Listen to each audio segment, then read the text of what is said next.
Bienvenue dans cette nouvelle édition de l'Africa Tonight. Voici les titres de l'actualité.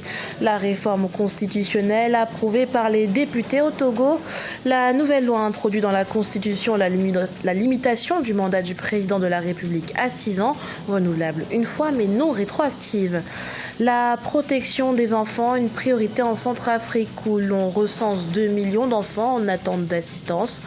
Dans l'optique de l'adoption fin 2019 d'un code de l'enfance, les autorités ont lancé des campagnes de sensibilisation. Et puis, coup de projecteur sur Mamadou Koné, dit Super Koné.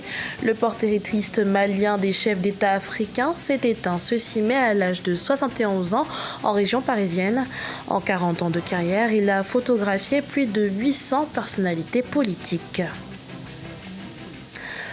Adoption d'une réforme constitutionnelle au Togo. Cette réforme modifie non seulement la durée du mandat des députés, leur permettant d'effectuer jusqu'à 18 ans dans l'hémicycle, mais aussi celle du mandat présidentiel, passant de 5 ans à 6 ans, renouvelable une fois. Une limitation à 2 mandats, mais non rétroactive. On fait le point avec notre correspondante à Lomé, Mefa Kofi. La nouvelle constitution togolaise, suivant les réformes introduites par le gouvernement, a été votée à l'unanimité ce mercredi 8 mai 2019. Des amendements ont été portés aux articles 52, 59, 60 et 100 de la constitution du 14 octobre 1992. Nous pouvons estimer que c'est un pas en avant. Il s'agit notamment de la limitation du mandat présidentiel et du scrutin à 2 tours. Des éléments pour lesquels nous nous sommes beaucoup battus et, comme je le disais, pour lesquels nous avions quand même la certitude que le pouvoir en place ne pouvait certainement plus faire marche arrière. Au total, 29 articles ont été modifiés dans la Constitution du 14 octobre 1992. L'article 59 qui porte limitation du mandat présidentiel à 5 ans renouvelable une seule fois n'est pas rétroactif. Par conséquent, le président Faure Gnassingbé a la possibilité de gouverner jusqu'en 2030. Le mandat des députés est désormais limité à 6 ans renouvelable 2 fois et pour la Cour constitutionnelle, il est à 6 ans renouvelable une seule fois. Beaucoup dénoncent le non-verrouillage du mandat présidentiel. Le verrouillage de la durée des mandats, on ne retrouve pas ça dans la nouvelle loi. Le problème de compteur à zéro. Donc la nouvelle constitution dispose que les mandats passés et les mandats en cours ne sont pas pris en compte. Troisième chose, l'immunité accordée au président de la République. Cela ouvre la voie à beaucoup d'abus. Dans la nouvelle constitution dont dispose le Togo, à l'article 75 nouveau, les anciens présidents de la République sont de plein droit membres à vie du Sénat. Cet article précise également qu'ils ne peuvent être poursuivis, arrêtés et jugés pour les actes posés durant leur mandat. D'autres modifications constitutionnelles touchent notamment les corps habillés, la Cour des comptes et les cours régionales de comptes. Et dans les rues de Lomé, cette réforme constitutionnelle n'a pas manqué de faire parler les habitants qui apprécient diversement le texte approuvé par les députés. Écoutons. C'est comme c'est maintenant ils ont commencé la démocratie. Même au village, le chef du village, avant de le lire, là, ce n'est pas on va le chasser. Pour dire qu'un président de la République, celui qui a parti toutes les forces, on va dire qu'on va le chasser par force. Non. Vraiment, je suis très content de ce qui se passe. Si vraiment un président doit faire 5 ans, s'il travaille bien, on le conduit jusqu'à 10 ans. On a dit les réformes. Est-ce que les réformes qu'ils ont fait hier là, ça correspond aux vœux des Togolais? Je ne crois pas. Président, 5 ans renouvelables, ils ont fait trop. Ils n'ont qu'à changer une autre. Le Togo, c'est pas une dynastie. La menace de l'État islamique grandissante en Libye, les troupes du maréchal Khalifa Haftar se sont lancées à la conquête de Tripoli contre les forces du gouvernement d'union nationale qui contrôlent la capitale libyenne. Des combats qui profitent à la branche locale de l'organisation État islamique et qui pourraient renforcer leur influence au-delà du Sahara. Vinanodin.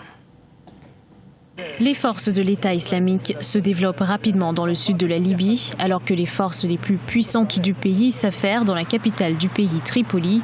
Le chercheur Mustafa Amin met en garde contre le danger que représente le groupe extrémiste en Libye. L'État islamique a établi un fief à Al-Foukaa et semble mettre en place de nouvelles stratégies. L'État islamique s'est rendu compte que rester trop longtemps au même endroit les rendait plus faciles à cibler pour la coalition mondiale qui les combat. Le groupe extrémiste se tourne alors vers des tactiques différentes, comme prendre temporairement le contrôle des villes pour par la suite y revenir. Dans une récente apparition vidéo, le leader de l'État islamique Aboubacar al-Baghdadi a parlé d'une installation du groupe au Mali et au Burkina Faso. L'EI a désormais plus facilement accès à des recrues africaines.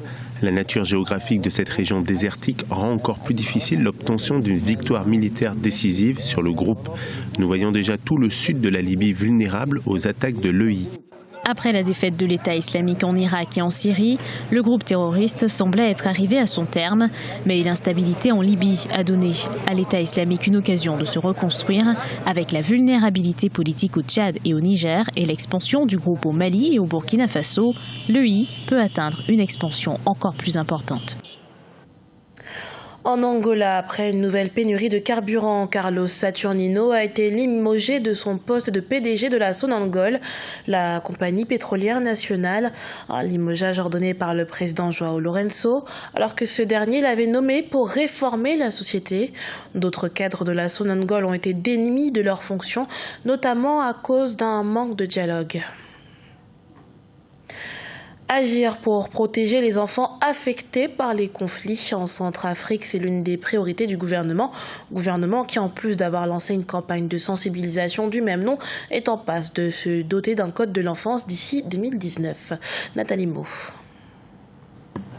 Les autorités de la République centrafricaine présentent l'accord de paix de Khartoum comme un outil pour la protection de l'enfance dans le pays.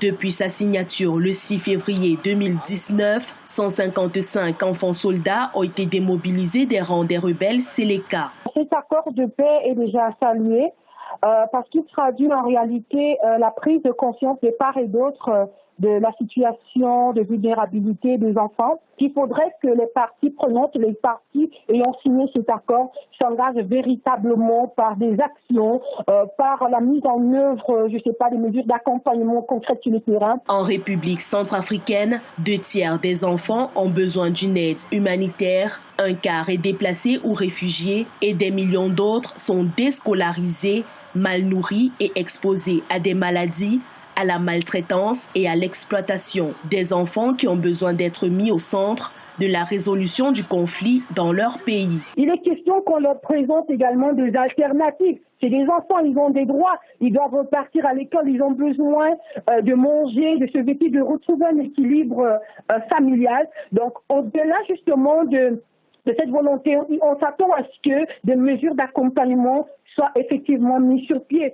Et au-delà même, on voudrait que la crise en elle-même s'arrête. La campagne Agir pour protéger les enfants affectés par les conflits a été lancée en République centrafricaine en partenariat avec le Fonds des Nations Unies pour l'enfance. Dans cette lancée, le gouvernement prévoit l'adoption d'un code de protection de l'enfant d'ici fin 2019. Dans le reste de l'actualité, le photographe des présidents s'est éteint au cours de près d'un demi-siècle de carrière.